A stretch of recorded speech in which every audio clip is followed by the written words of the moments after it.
मैं हूं, ये हमारी टीम है और कल यहां पर पारी होने वाली है। I know it was weird but just matching my self with the global trends right now.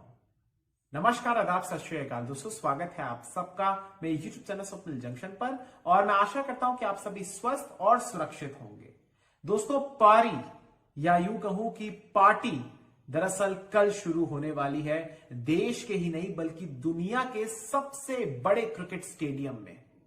लेकिन पार्टी के साथ साथ उसमें सीरियस क्रिकेट भी आपको दिखेगा, क्योंकि कहीं ना कहीं एक जद्दोजहद, कहीं ना कहीं एक जंग इस समय तीन टीम्स के बीच है, जिसमें भारतीय टीम है, इंग्लिश टीम है और है ऑस्ट्रेलियन टीम कि कौन टेस्ट क्रिकेट के वर्ल्ड कप यानी वर्ल्ड टेस्ट चैंपियनशिप के फाइनल में पहुंचे और इंग्लैंड के लॉर्ड स्टेडियम में भिड़े न्यूजीलैंड के साथ।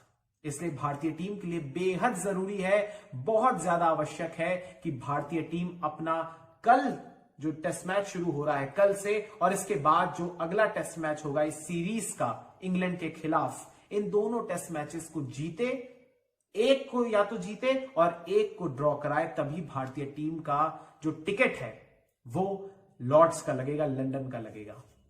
ये तो बात हो गई दोस्तों थोड़ी सी क्रिकेट की। इस वीडियो के आखिर के हिस्से में मैं आपके साथ और भी थोड़े आंकड़े आपके साथ साझा करूंगा और थोड़ी बात करूंगा क्रिकेट की। लेकिन उससे पहले आज की इस वीडियो का अहम विषय, जो मुख्य विषय है, दरअसल उसके बारे में आज बात करना बेहद जरूरी है। दोस्तों, इस स्टेडियम के बारे में अगर मैं आपको बताऊं, थोड़ा संक्षेप में फिर विस्तार से बताऊंगा, तो इंट्रोडक्शन के तौर पर अगर मैं आपको बताऊं तो ये स्टेडियम दरअसल पुराने जो मोटेरा का स्टेडियम था, ऐतिहासिक ग्राउंड था वो भारत का, और उस स्टेडियम को एक प्रकार से ध्वस्त किया गया पूरी तरीके से वर्ष 2015 में, और उसके बाद 2017 से पिछले वर्ष यानी 2020 की शुरुआत तक इस नए स्टेडियम का निर्माण किया गया और अब ये हमारे सामने एक नए अवतार में अवतरित हो चुका है, हमारे सामने है। इस स्टेडियम का नाम है सरदार पटेल स्टेडियम। ये एक प्रकार से दोस्तों दुनिया का सबसे बड़ा क्रिकेट स्टेडियम है। यहां पर 1,10,000 से ज्यादा दर्शक बैठ सकते हैं। इसकी जो क्षमता है वो 1,10,000 की है दोस्तों, सोचिए आप, विश्व का सबसे बड़ा क्रिकेट स्टेडियम। इससे पहले ये जो उपलब्धि थी, ये कीर्तिमान दरअसल ऑस्ट्रेलिया के मेलबर्न क्रिकेट ग्राउंड के नाम था, लेकिन अब भारत के अहमदाबाद स्थित, गुजरात की धरती पर स्थित, गुजरात का सबसे बड़ा शहर अहमदाबाद, जिसे वहां की लोकल भाषा में अहमदाबाद भी कहा जाता है, अहमदाबाद की धरती पर मौजूद है ये स्टेडियम और एक नए अवतार में हमारे सामने है। दोस्तों, यहां पर मैं आपको इस स्टेडियम के बारे में कुछ बताना चाहूंगा, कुछ बेहद महत्वपूर्ण बातें बताना चाहूंगा जो कि वाकई में आपको सोचने पर विवश कर देंगे कि फर्ज कीजिए आप किसी रेस्टोरेंट में गए हैं और वहां पर आपने खाना ऑर्डर किया है, लेकिन चर्चा आप उस भोजन की नहीं कर रहे हैं, आप उस खाने की नहीं कर रहे हैं, बल्कि आप चर्चा कर रहे हैं वहां के खूबसूरत और आलीशान इंफ्रास्ट्रक्चर की, और वहां जिस बर्तन में आपने खाना खाया है या जिस बर्तन में उस खाने को परोसा गया है उसकी तारीफ कर रहे हैं। सिमिलरली इस ग्राउंड में भी आपको इसी प्रकार की एक प्रकार से खासियतें आपको दिखेंगी। यानी इस बार जो क्रिकेट आपके एंटरटेनमेंट के लिए परोसा जाएगा, इस बार उसी बर्तन यानी उसी मैदान की बात मैं आज करूंगा इस वीडियो में। दोस्तों, यह मैदान स्टेट ऑफ द आर्ट है हमारे देश के लिए, आधुनिक सुविधाओं से लैस है और भारत के क्रिकेट के प्रति जो दीवानगी है उसमें 4 चांद और लगा देता है, इजाफा कर देता है, वृद्धि कर देता है। तो चलिए बिना किसी देरी के दोस्तों, मैं आपको इस पूरी स्टेडियम के बारे में कुछ खासियतें, कुछ विशेषताएं बताने जा रहा हूं। सबसे पहले दोस्तों बात इसके आर्किटेक्ट के बारे में करते हैं, यानी किसने इसका डिजाइन किया है। नए वाले स्टेडियम की मैं बात कर रहा हूं, जो पुराने मोटेरा स्टेडियम को ध्वस्त करने के बाद एक नए अवतार में हमारे सामने आया है। सबसे पहले दोस्तों बात इसके आर्किटेक्ट की करूंगा, तो आर्किटेक्ट का नाम है शशि प्रभु, और जिस कंपनी ने इसका निर्माण किया है, दरअसल इस कंपनी का नाम है लार्सन एंड टर्बो। अगर बात मैं दोस्तों इसके क्षेत्रफल की करूं तो इसका क्षेत्रफल दरअसल 63 एकड़ का है। 63 एकड़ की भूमि पर इसका निर्माण हुआ है और करीब 800 करोड़ रुपए की लागत से इसका निर्माण संपन्न किया गया है। इसके अलावा दोस्तों वर्ष 2017 में इसका निर्माण किया गया था और शुरू हुआ था इसका निर्माण, और 2020 की शुरुआत में इसका निर्माण खत्म हो गया था। जैसा कि आपको याद होगा दोस्तों कि पिछले वर्ष जब तत्कालीन राष्ट्रपति संयुक्त राज्य अमेरिका के डोनाल्ड ट्रंप साहब आए थे भारत में, तो फिर भारत के प्रधानमंत्री ने उनके स्वागत में जो कार्यक्रम रखा था, नमस्ते ट्रंप, वो इसी स्टेडियम में पिछले वर्ष हुआ था। और उस समय आपको याद होगा दोस्तों कि इसकी जो पूरी की पूरी क्षमता है, 1,10,000 की जो क्षमता है, उससे ज्यादा दर्शक आ गए थे और कुछ दर्शक खड़े भी हो गए थे। करीब करीब 1.25 लाख के आसपास वहां पर दर्शक उस पूरे पॉलिटिकल आयोजन में शामिल थे। और वो कितना भव्य लग रहा था, इसकी तस्वीरें आपके साथ अभी साझा हो ही रही है। इस समय आप इस वीडियो में देख रहे हैं, अपनी स्क्रीन पर देख ही सकते हैं आप। इसके अलावा इसी वर्ष कुछ सैयद मुश्ताक अली T20, जो कि भारत का एक घरेलू T20 टूर्नामेंट है, उसके कुछ मुकाबले, उसके जो नॉकआउट मुकाबले हैं, वो भी इसमें आयोजित किए गए थे। लेकिन ये पहला मौका है जब कोई अंतरराष्ट्रीय टीम भारत दौरे पर आई है और इस स्टेडियम में उसका मैच होगा। इंग्लैंड की टीम को ये गौरव हासिल होने वाला है। इसके अलावा और भी कुछ बातें दोस्तों, इस ग्राउंड में 11 सेंट्रल पिचेस हैं दोस्तों यहां पर, और जिन्हें लाल और काली मिट्टी की सहायता से बनाया गया है। इसके अलावा यहां पर 4 ड्रेसिंग रूम्स भी मौजूद हैं। इसके अलावा इस पूरे स्टेडियम में पहली बार, ये देश के इतिहास में पहली बार हो रहा है कि किसी स्टेडियम में LED फ्लड लाइट्स का उपयोग किया गया है। वो जो पारंपरिक दोस्तों पोल वाली लाइट्स होती है जो खंबे पर लगी रहती हैं, इस स्टेडियम में आपको वो नहीं दिखेंगी। इस स्टेडियम से वो आपको नदारद दिखेंगी। यहां पर जैसा आपने दुबई का जो क्रिकेट ग्राउंड है उसको देखा होगा, वहां पर भी फ्लड लाइट्स पोल वाली नहीं है, बल्कि एक प्रकार से जैसे चारों तरफ लगी हुई हैं और सर्कुलर फॉर्म में, चूंकि ग्राउंड्स होते हैं क्रिकेट के अधिकतर, तो उसी फॉर्म में यहां पर आपको लाइट्स लगी हुई दिखेंगी। LED लाइट्स हैं इस बार। इसके अलावा इस पूरे ग्राउंड में, इस पूरे स्टेडियम में रेदर आई वुड से कि 76 कॉर्पोरेट बॉक्सेस हैं और एक कॉर्पोरेट बॉक्स की जो क्षमता है दरअसल वो 25 लोगों की है। आलीशान और अत्याधुनिक सुविधाओं से लैस है ये तमाम कॉर्पोरेट बॉक्सेस। इसके अलावा यहां पर एक बात और कि यहां पर दरअसल 2 क्रिकेट के ग्राउंड हैं। इस ग्राउंड के अलावा इस पूरे कॉम्प्लेक्स को अगर आप देखें तो यहां पर एक तो ये मेन ग्राउंड है जहां पर कल मैच होने वाला है। इसके अलावा 2 अन्य क्रिकेट ग्राउंड्स हैं और एक मल्टी स्पोर्ट्स ग्राउंड भी मौजूद यहां पर है।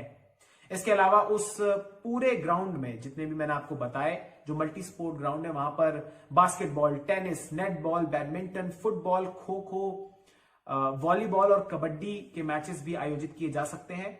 इसके अलावा इसके जो पार्किंग एरिया है वहां पर 10,000 के करीब 2 पहिया और गाड़ियां, 4 पहिया वाहनों की पार्किंग की जा सकती है। उसके उचित प्रबंध इस पूरे स्टेडियम में मौजूद है एक समय पर, सोचिए आप। इसके अलावा इस पूरे ग्राउंड का शानदार ड्रेनेज सिस्टम भी है, यानी यहां का जो ड्रेनेज सिस्टम है, पानी की निकासी का जो पूरा का पूरा तंत्र है, वो इस प्रकार से विकसित किया गया है कि अगर बारिश होती है और बारिश रुक जाती है एक निश्चित समय पर, तो सिर्फ आधे घंटे के भीतर इस पूरे ग्राउंड से पानी की निकासी कर दी जाएगी और आधे घंटे में यह ग्राउंड पुनः तैयार कर लिया जाएगा मैच कराने के लिए। इसके अलावा यहां पर कुछ और बातें भी हैं, जैसे यहां पर 3 एंट्री गेट्स हैं, यहां पर 3 प्रैक्टिस ग्राउंड्स हैं।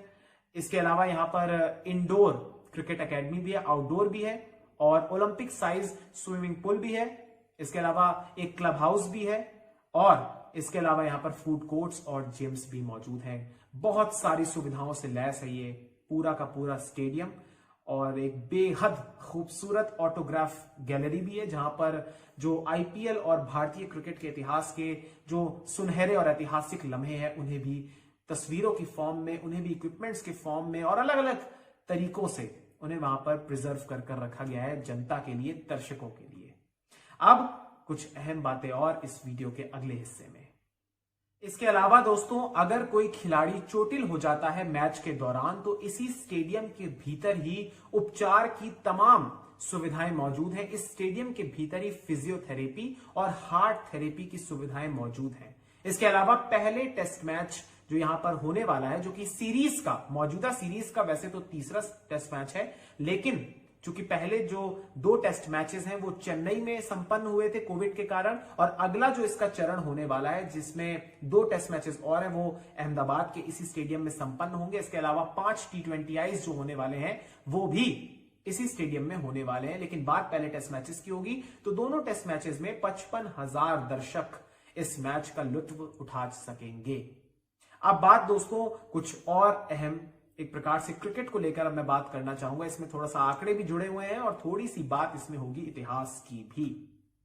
दोस्तों चूंकि ये पिंक बॉल टेस्ट है, डे नाइट टेस्ट है, भारतीय टीम का ये दरअसल तीसरा डे नाइट टेस्ट मैच होगा। दोस्तों आपको याद होगा कि भारतीय टीम ने अपना पहला जो डे नाइट टेस्ट मैच था दरअसल वो खेला था 23 नवंबर 2019 में बांग्लादेश के खिलाफ सिटी ऑफ जॉय कोलकाता में, और आइकॉनिक ईडन गार्डन्स में यह मुकाबला हुआ था दोस्तों। और उस मुकाबले को भारतीय टीम ने तीसरे दिन के पहले सत्र में ही जीत लिया था और एक पारी और 46 रनों से उस मैच को जीता था, अगर मैं सही तरीके से आपको बता पा रहा हूं, रिकॉल कर पा रहा हूं।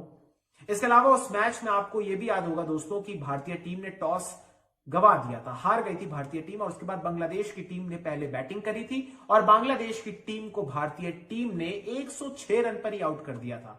इसके बाद भारतीय टीम की जो बल्लेबाजी शुरू हुई तो पहली पारी में कप्तान विराट कोहली ने शानदार शतक लगाया था, मुझे याद है, और भारतीय टीम ने 350 के आसपास रन बनाए थे, फिर अपनी पारी को घोषित कर दिया था। इसके बाद बांग्लादेश शायद 200 रन भी नहीं बना पाया था, मुझे याद आ रहा है, करीब करीब 195 या 197 के स्कोर पर वो भी आउट हो चुके थे। 9 खिलाड़ी शायद उनके आउट हुए थे और कुछ ऐसा कुछ हुआ था, और उसके बाद भारतीय टीम इस मैच को एक पारी और 46 रनों से जीत गई थी। तो पहला मैच जो भारत का हुआ भारत की धरती पर, उसे तो भारत ने जीत लिया था, लेकिन उसके बाद जब पिछले वर्ष के अंत में जब भारतीय टीम ऑस्ट्रेलिया का दौरा कर रही थी तो भारतीय टीम को एडिलेड में पहला टेस्ट मैच खेलना था, और वही पहला टेस्ट मैच था दोस्तों पिंक बॉल टेस्ट मैच, जो कि ऑस्ट्रेलिया के खिलाफ हो रहा था। और उस टेस्ट मैच में वो काला अध्याय भी हमारे साथ जुड़ गया था, जिसमें भारतीय टीम अपने सर्वकालिक न्यूनतम स्कोर पर, एक प्रकार से इतिहास के सबसे कम स्कोर पर, क्रिकेट इतिहास के,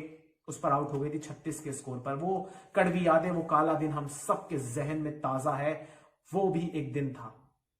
बहरहाल पिंक बॉल टेस्ट से जुड़ी हुई ऐसी जो एक प्रकार से इतिहास है वो तमाम क्रिकेट नेशंस का एक जैसा ही है, सिवाय ऑस्ट्रेलिया को छोड़ूं। अगर मैं ऑस्ट्रेलिया की बात करूं तो ऑस्ट्रेलिया ने दरअसल 8 टेस्ट मैचेस खेले हैं, अपने ही घर में खेले हैं सारे जो डे नाइट टेस्ट मैचेस है, पिंक बॉल जो टेस्ट है, और उन तमाम टेस्ट मैचेस में जीत दर्ज करी है। अब तक कुल मिलाकर 15 डे नाइट टेस्ट मैचेस हुए हैं, जिसमें 8 ऑस्ट्रेलिया ने सर्वाधिक खेले हैं, 8 में जीत दर्ज करी है। भारतीय टीम ने दोस्तों 2 खेले हैं, 1 जीता और 1 हारा है। इंग्लैंड की टीम की अगर मैं बात करूं तो इंग्लैंड की टीम ने 3 मैचेस खेले हैं डे नाइट के, 1 अपने घर में उन्होंने जीता है, वेस्टइंडीज के खिलाफ वो मैच था।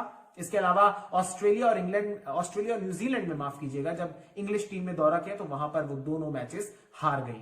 इसके अलावा श्रीलंका के बारे में आपको मैं बताना चाहूं तो श्रीलंका एकमात्र ऐसी टीम है जो कि मेहमान टीम होते हुए उसने जो डे नाइट टेस्ट मैचेस हैं वो किसी दूसरे देश की धरती में जीता है। यानी पहला टेस्ट मैच जो उन्होंने खेला वो पाकिस्तान के खिलाफ खेला था, उन्होंने यूएई में खेला था और यूएई में वो जीत गए थे पिंक बॉल टेस्ट मैच। इसके अलावा वेस्टइंडीज में भी वो पिंक बॉल टेस्ट मैच जीत चुके थे। तो श्रीलंका के नाम एक प्रकार से आप मानिए कि इतिहास और ऐतिहासिक रिकॉर्ड दर्ज है। इसके अलावा न्यूजीलैंड हो या दक्षिण अफ्रीका हो, इन दोनों टीम्स ने भी डे नाइट टेस्ट मैचेस खेले हैं, लेकिन सिर्फ 1-1 में ही जीत हासिल करी है। पाकिस्तान ने भी एक ही टेस्ट मैच में जीत हासिल करी है।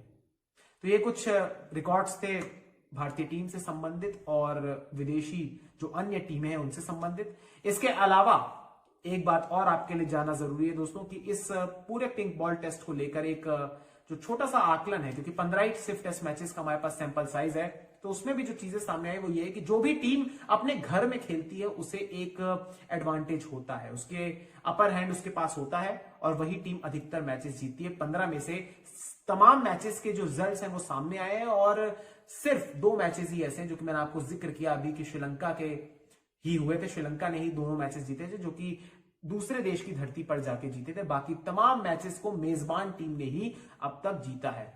इसके अलावा एक अहम बात और दोस्तों कि चूंकि ये जो मैच हो रहा है ये मोटेरा के क्रिकेट स्टेडियम में, नए क्रिकेट स्टेडियम में हो रहा है, सरदार पटेल में, लेकिन मोटेरा का इतिहास बहुत अच्छा है भारतीय टीम की दृष्टि से, चाहे वो टीम के लिहाज से हो या फिर एक एक इंडिविजुअल खिलाड़ियों के लिहाज से हो। जैसे मैं आपको कुछ इंडिविजुअल परफॉर्मेंसेस बताना चाहूंगा दोस्तों। जैसे यहां पर महान टेस्ट बल्लेबाज, भारत के दिग्गज बल्लेबाज सुनील गावस्कर ने 10,000 टेस्ट रन का जो आंकड़ा है, जो जादुई आंकड़ा था उस समय का, सबसे पहली बार उन्होंने ही छुआ था। और ये मैदान उस ऐतिहासिक लम्हे का, उस ऐतिहासिक घटना का साक्षी बना था। इसके अलावा चेतेश्वर पुजारा ने भी अपना पहला दोहरा शतक वर्ष 2012 में, माफ कीजिएगा, इसी ग्राउंड पर लगाया था। सचिन तेंदुलकर की बात अगर मैं करूं, मास्टर ब्लास्टर की, तो सचिन तेंदुलकर ने भी अपने 30,000 इंटरनेशनल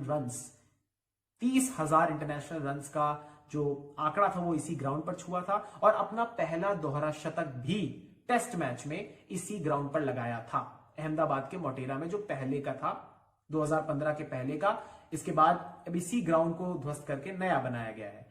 इसके अलावा कपिल देव साहब ने भी भारत के पहले, जो भारत ने पहला अपना विश्व कप जीता था, उसके कप्तान कपिल देव ने भी अपना 432वां विकेट इसी ग्राउंड पर हासिल किया था।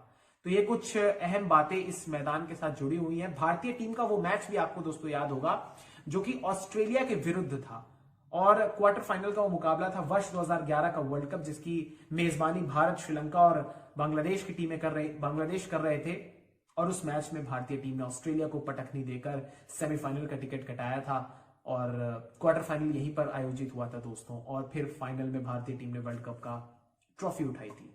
तो ये कुछ ऐतिहासिक लम्हे इस मैच के साथ जरूर मौजूद है, इस पूरे ग्राउंड के साथ जुड़े हुए हैं। लेकिन उससे पहले कुछ और बातें भी हैं जो फ्यूचर में हम सब देख रहे हैं। कल ये टेस्ट मैच शुरू होने वाला है।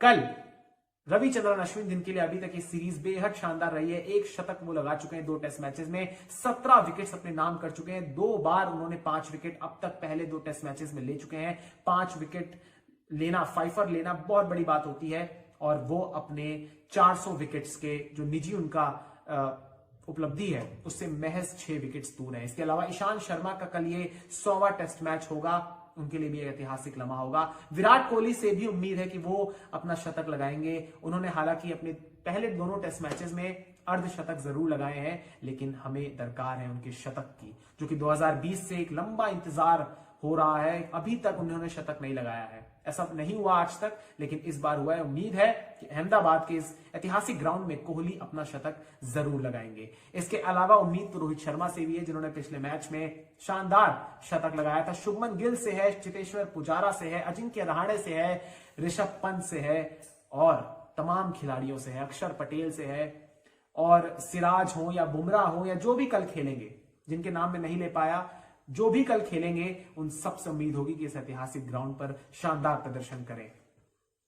तो कल का ये मैच होगा दोस्तों। हालांकि पिंक बॉल से ये मैच हो रहा है, एसजी टेस्ट की ये बॉल होगी और पिंक बॉल के बारे में कहा जाता है कि ये शुरुआती कुछ ओवर्स में जब ये बॉल नया होता है तो ये ज्यादा स्विंग करती है, लिहाजा पिच पर। और इसके एक चीज और है कि जब पिच पर घास होती है इसके रंग के कारण, तो पिच पर घास जरूर छोड़ी जाती है, तो एक प्रकार से तेज गेंदबाजों के लिए मदद होगी। क्योंकि अगर आपको याद होगा दोस्तों, जो भारत में कोलकाता में जब टेस्ट मैच हुआ था तो उस दौरान भी ईशांत शर्मा ने 9 विकेट्स लिए थे, जबकि उमेश यादव ने 8 विकेट लिए थे। तो एक टीम के 20 विकेट्स दोनों पारियों को मिलाकर उसमें से 17 के करीब 17 विकेट्स 2 ही पेसर्स ने ले लिए। तो आप समझ सकते हैं कि पिच तेज गेंदबाजों के लिए मददगार होगी। इंग्लैंड के पास भी अच्छे तेज गेंदबाज हैं, वो किसको खिलाते हैं ये देखना दिलचस्प होगा। स्टुअर्ट ब्रॉड होंगे या जोफ्रा आर्चर होंगे या फिर ऑली स्टोन होंगे या जेम्स एंडरसन होंगे या इन चारों में से कोई 2 खेलेंगे या 3 होंगे, ये कॉम्बिनेशन कल ही पता चलेगा। भारतीय टीम का भी दिलचस्प होगा कि सिराज होंगे या ईशांत और बुमराह का तो मुझे तय ही लग रहा है, या किस कॉम्बिनेशन के साथ भारत और जाता है, किसी अन्य पेसर को ट्राई करता है जिसकी उम्मीद कम है, लेकिन हो सकता है उमेश यादव को भी मौका मिल जाए, ये कल ही पता चलेगा। लेकिन सबकी आंखें इस स्टेडियम पर होने वाली है। आइकॉनिक स्टेडियम भारत का गर्व का विषय होने वाला है कल, और इस मैच को आप एंजॉय कीजिएगा। बहुत बहुत शुक्रिया दोस्तों। मैं उम्मीद करता हूं कि इस वीडियो को देखकर आपको काफी सारी नॉलेज मिली होगी, ये वीडियो आपको पसंद आई होगी। इस वीडियो को आप लाइक कर दीजिए, चैनल को सब्सक्राइब कर दीजिए, बेल के आइकन को दबा दीजिए अगर आप मेरे चैनल पर नए हैं और आपने सब्सक्राइब नहीं किया है। कृपया करके चैनल को सब्सक्राइब कर दीजिए और उस बेल के आइकन को जरूर दबा दीजिएगा, ताकि जब भी मैं अपनी कोई भी वीडियो डालूं आप तक उसका नोटिफिकेशन फौरी तौर पर पहुंच जाए। दीजिए मुझे इजाजत, बहुत बहुत शुक्रिया, बहुत बहुत धन्यवाद। जय हिंद, जय भारत, वंदे मातरम, इंकलाब जिंदाबाद, सत्यमेव जयते। नमस्कार।